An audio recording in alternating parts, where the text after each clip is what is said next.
আসসালামু আলাইকুম ওরহমতুল্লাহি ওবারাকাতু। প্রিয় দর্শক, আজ পবিত্র শুক্রবার জুমার দিন। শুক্রবার আসরের পরের 3টি আমল নিয়ে আজকের এই ভিডিওতে আলোচনা করব। 1. যে দুরূদ পাঠ করলে চাকুরি লাভ হবে, যত বড় অভাবী আপনি হন, আল্লাহ পাক এই দুরূদের উসিলে আপনার অভাব দূর করে দিবেন। 2 নম্বর যে দোয়াটি বলবো, যে দোয়া মাত্র একবার পড়লে কাপড়ের ময়লা যেভাবে সরে গিয়ে পবিত্র হয়, তেমনি আপনিও গুনাহ থেকে পবিত্র হবেন ইনশাআল্লাহ। 3. মুনাজাত দিয়ে যে উসিলা দিয়ে চাইতে দেরি, কবুল হতে দেরি নাই। আপনার অনেক চাওয়া পাওয়া আছে আল্লাহ পাকের নিকট। আপনি যদি মুনাজাত দিয়ে এই দোয়াটি পরে উসিলা দিয়ে দোয়া করতে পারেন, তাহলে আপনার দোয়া কবুল হবে। তো এই 3টি আমল বলার আগে আমি আপনাদেরকে অনুরোধ করব, ভিডিওটি প্রচারের জন্য একটি লাইক দিবেন। পরবর্তীতে এমন ভিডিও পাওয়ার জন্য আমল টিভি চ্যানেল সাবস্ক্রাইব করে পাশে থাকা বেল আইকন বাজিয়ে রাখবেন। তাহলে চলুন আমরা শুরু করি।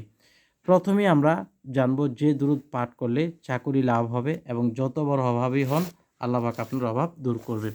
দর্শক, আপনাদের মনে রাখতে হবে প্রতিটি আমল করার আগে 3 বার দুরূদ শরীফ পাঠ করে নেওয়া।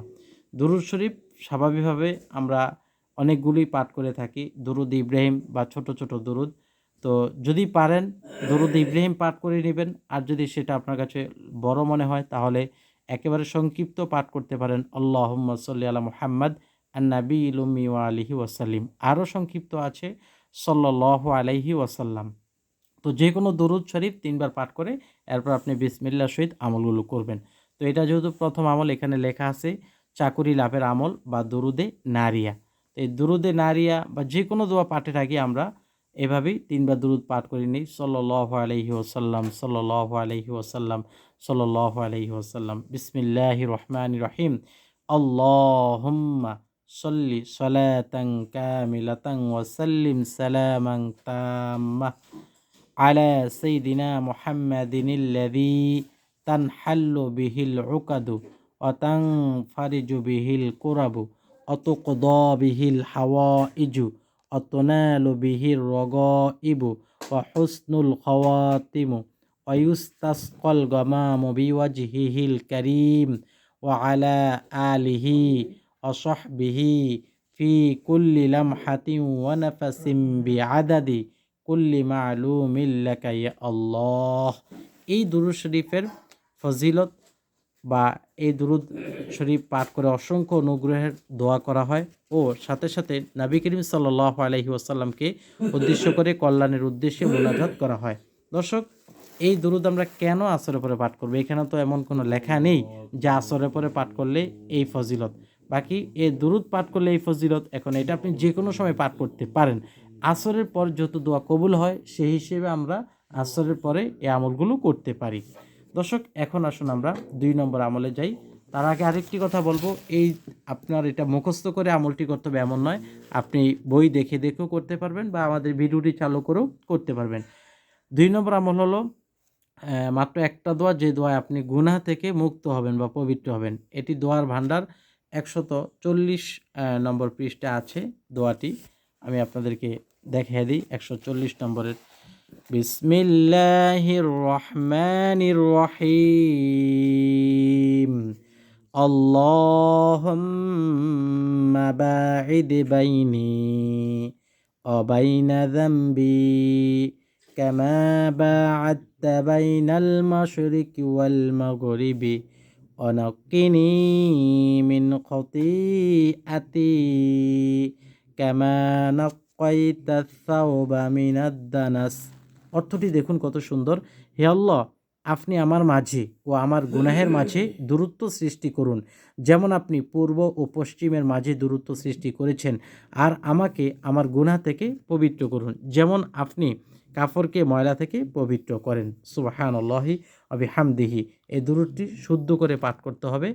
আর যখন পাঠ করবেন, আপনারা অনেকেই আমাদের কাছ থেকে দোয়ার ভান্ডার বইটি নিয়েছেন।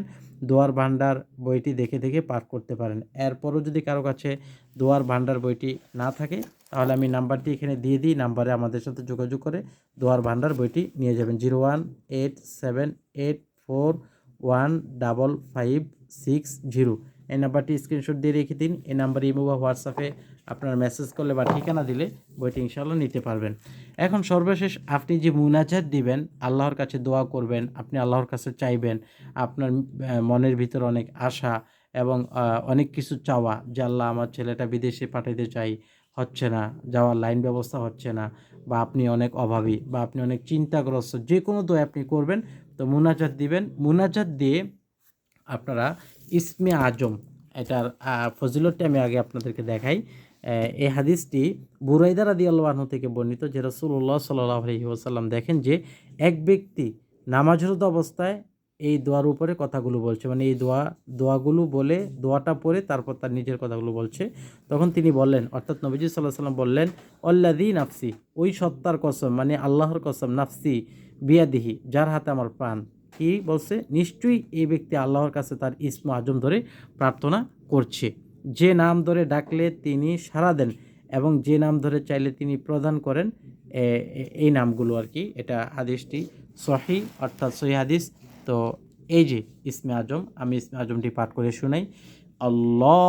আল্লাহুম্মা ইন্নী আসআলুকা বিআন্নী আশহাদু আন্নাকা আনতাল্লাহু লা ইলাহা ইল্লা আনতা আনতাল আহাদুস সামাদুল্লাযী লাম ইয়ালিদ ওয়া লাম ইউলাদ ওয়া লাম ইয়াকুল লাহু কুফুয়ান আহাদ।